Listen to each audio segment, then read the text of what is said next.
Halo, apa kabar semuanya?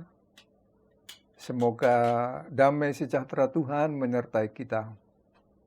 Masih tetap bersama saya, Andiyo, Mitra Ziarah Iman dari kaki Gunung Tugel, Purwokerto.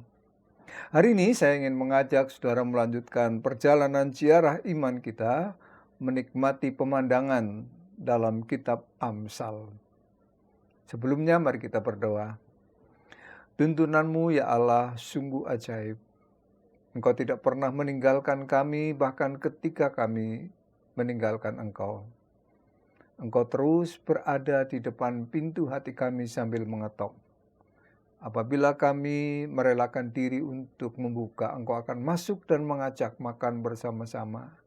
Terima kasih untuk kebaikan, cinta dan rahmat Allah yang tanpa batas. Karena itu Tuhan, tuntunlah hidup kami supaya sepadan dengan kasih karunia Tuhan. Di dalam Kristus kami mohon bimbingannya di dalam pemberitaan firman-Mu. Amin. Saudara-saudara, kita sampai kepada Amsal 6 hari ini, ayat 16 sampai 19. Yang berbunyi, 6 perkara ini yang dibenci Tuhan, bahkan 7 perkara yang menjadi kekejian baginya. Mata sombong, lidah dusta, tangan yang menumpahkan darah orang yang tidak bersalah, hati yang membuat rencana yang jahat, kaki yang segera lari menuju kejahatan, seorang saksi dusta yang menyembur-nyemburkan kebohongan dan yang menimbulkan pertengkaran saudara. Tema renungan kita, bila tak ada yang baik dari yang terbaik, pilihlah yang buruk dari yang terburuk. Membaca Amsal ini ada yang ganjel enggak, saudara-saudara?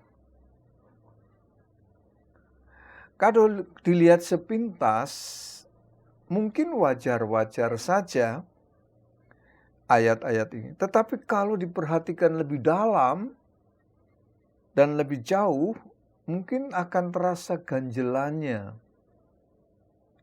Perhatikan, ada 6 perkara yang dibenci Tuhan, bahkan 7. Lah kok aneh itu loh. Kalau ada 7 sesungguhnya, kenapa pengamsal kok harus menyela, menjeda dengan ada 6 perkara. Seolah-olah Tuhan mengatakan begini, ada 6 perkara, 7 kok. Tapi masa firman Tuhan begitu?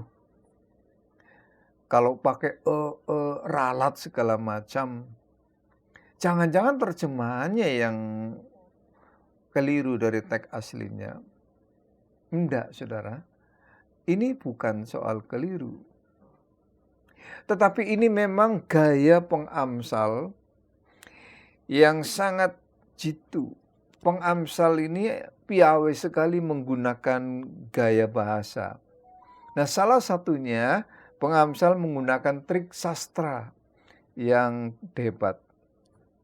Di mana triknya?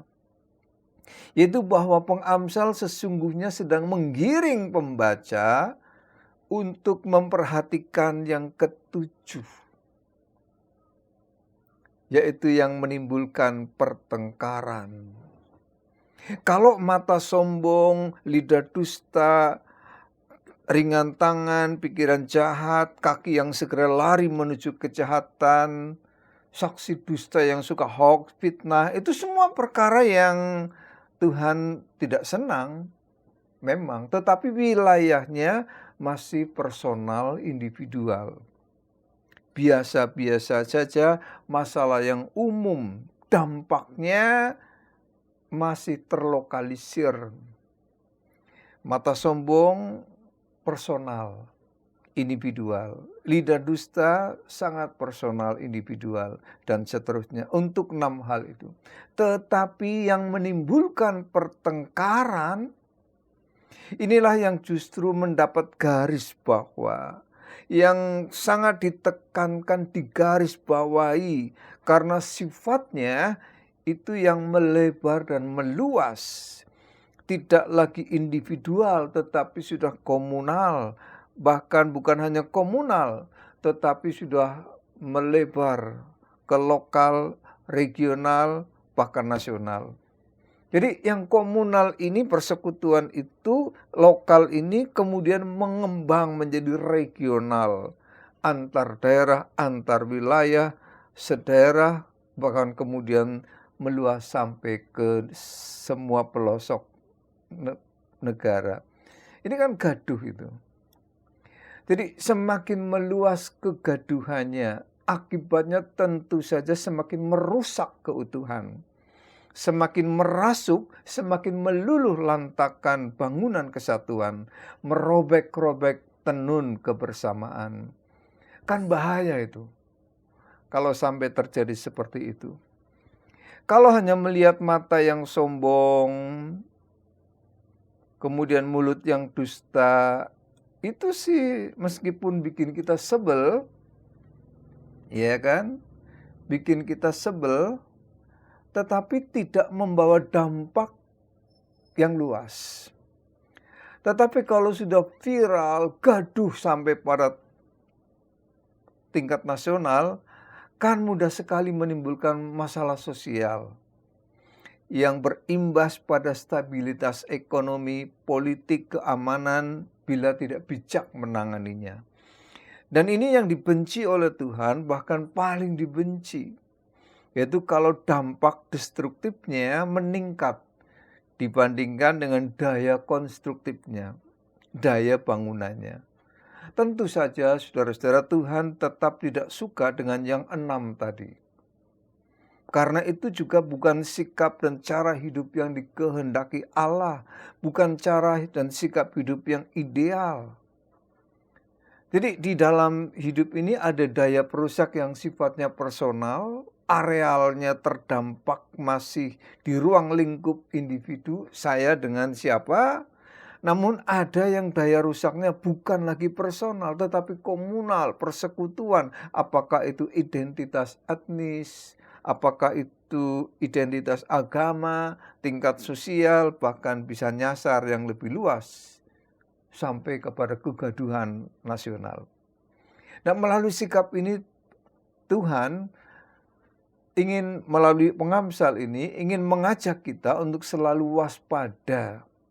Hati-hati menggunakan seluruh sikap, seluruh lisan, dan tindak kita. Kadang saudara-saudara kita diperhadapkan pada pilihan sikap di dalam hidup. Ya kan? Bila tidak ada yang baik, kadang-kadang yang diperhadapkan kepada kita kan bukan yang ideal dengan yang ideal. Kalau itu gampang milihnya, yang baik dari yang diperhadapkan dengan yang baik, milihnya gampang. Tapi kadang-kadang tidak tersedia yang baik dari yang baik, apalagi dari yang terbaik. Yang tersedia malah yang ada itu yang buruk dibandingkan dengan yang lebih buruk atau yang paling buruk. Maka pengamsal ingin mengajak kepada kita melalui ayat tadi, ambillah, pilihlah yang resikonya minimal, yang daya rusaknya personal, antar pribadi, masih bersifat pribadi, aku dan kau, jangan sampai meluas menjadi kami atau mereka, apalagi sampai kita semua. Ini kan daya rusaknya menjadi lebih luas sekali. Jelasnya, kalau kita diperhadapkan pada pilihan-pilihan yang mengandung dan mengundang risiko, maka ambillah risiko yang buruk dari yang terburuk. Kalau yang baik dari yang terbaik tidak ada.